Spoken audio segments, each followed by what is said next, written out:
এই জায়গাটা আমাদের আম্বেদকরের পাশে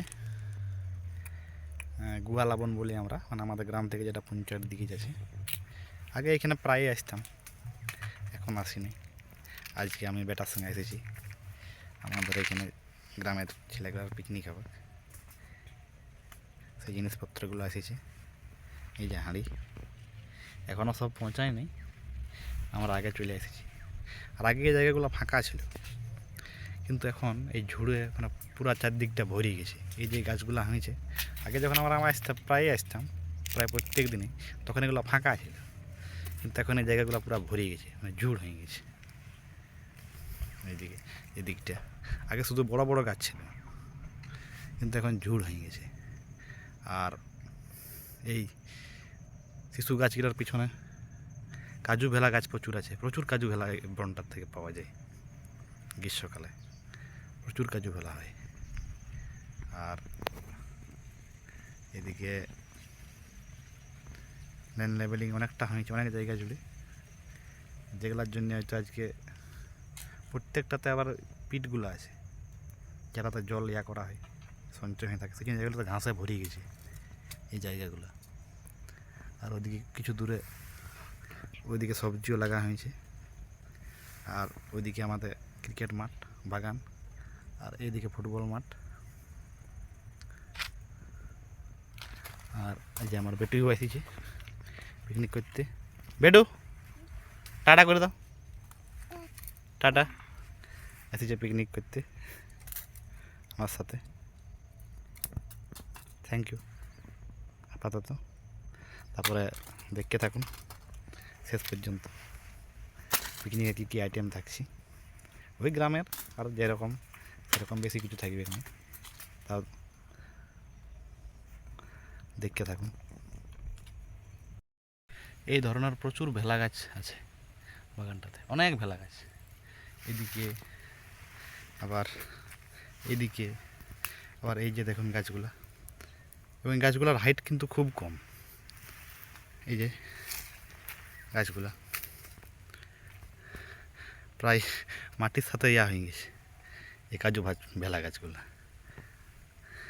এটা আমরা এখানে ঢুকছি সেই জায়গাটা বনটার। এবার ভিতর দিকে যাওয়া যাক, তারপর আপনাদেরকে দেখাচ্ছি। এই যে কাজু ভেলা গাছগুলো, চারদিকে প্রচুর গাছ আছে। এবার আমরা আস্তে আস্তে একটু ভিতরের দিকে যাচ্ছি। এটা সম্ভবত জাম গাছ, আর এটাও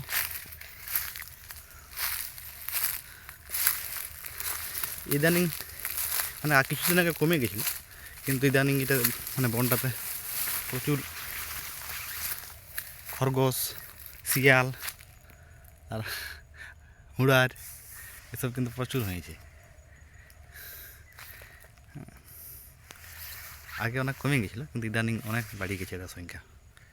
এটা ভালো দিক, এই ঝুড়গুলোর জন্য ওরা নিজেরা আত্মরক্ষা করতে পারে। এগুলোর আরেকটা ভালো বেনিফিট দিক হলো যে এই যে প্রচুর এখানে জাম গাছের চারা সৃষ্টি হয়েছে অটোমেটিক। আর যেহেতু এই ঝুড়ের জন্য মানে গরু ছাগলে ঢুকতে অসুবিধা হয়, সেই জন্যে এলাকা তারা খেতে পারে না। তাহলে এগুলা আবার সেই জন্যে আজকাল প্রাকৃতিকভাবে প্রচুর গাছ কিন্তু হচ্ছে, কারণ এই ঝুড়গুলাই জন্য ওই ছাগল গরু বা গবাদি পশু তারা এগুলো খাইতে পারে না। এটা হচ্ছে বাগানটার মানে গোয়ালা বনের নিচ দিকটাতে, এদিক দিয়ে আবার মানে পুরো মতন রয়েছে শিশু গাছ, মানে একদম পুরো ঘন হয়ে আছে দিকটাতে, অনেক পুরো আছে। আর কিছু কিছু এরকম আলাদা গাছও আছে, কিন্তু ম্যাক্সিমামটাই শিশু গাছ।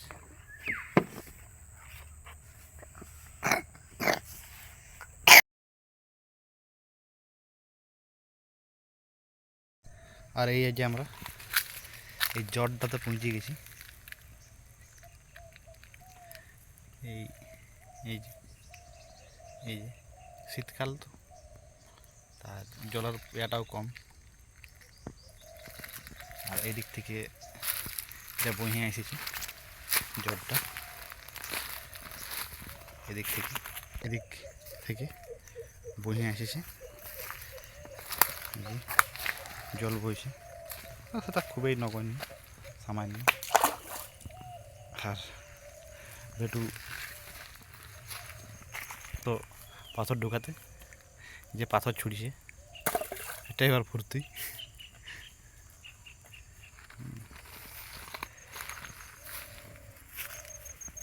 পাচ্ছি, তবে রাস্তা তো অনেক ঝুল হয়ে গেছে, আর মাটি এসে এসে অনেকটা ভাত হয়ে গেছে।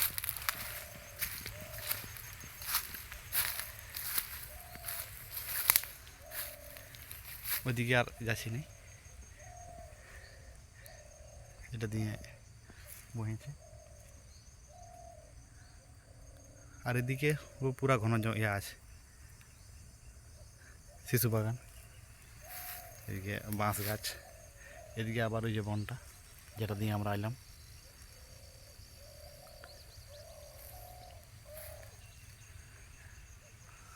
মোটামুটি নির্জন, পাখির ডাক। হ্যাঁ, পাথর ঢুকা হইলো? হ্যাঁ বেটু, পাথর ঢুকা হইলো?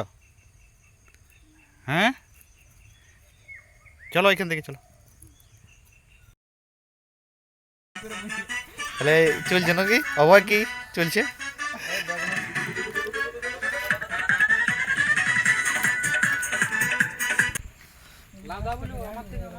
ওইদিকে মাংস, আর এখানে কিন্তু এখানে হয়েছে কপির ঝাল আর চাটনি, এই যে মুগটাতে রাখা আছে, আর এদিকে পাঁপড়, অনেক আইটেমে হয়েছে। এদিকে ভাত পুরা রেডি, আর এদিকে আমাদের এদিকে সবাই টাকা, এদিকে হয়ে গেছে। তারপরে এবার খাওয়া দাওয়া, তারপর বেগনি খাই আর ঘর নাকি।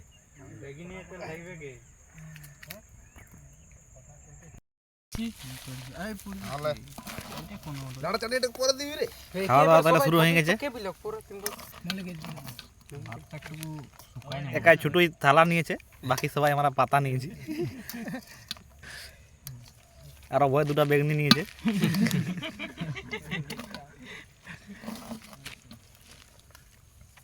আর এই চাটনি দিয়ে আছে, মাংস দিয়ে হয়ে গেছে।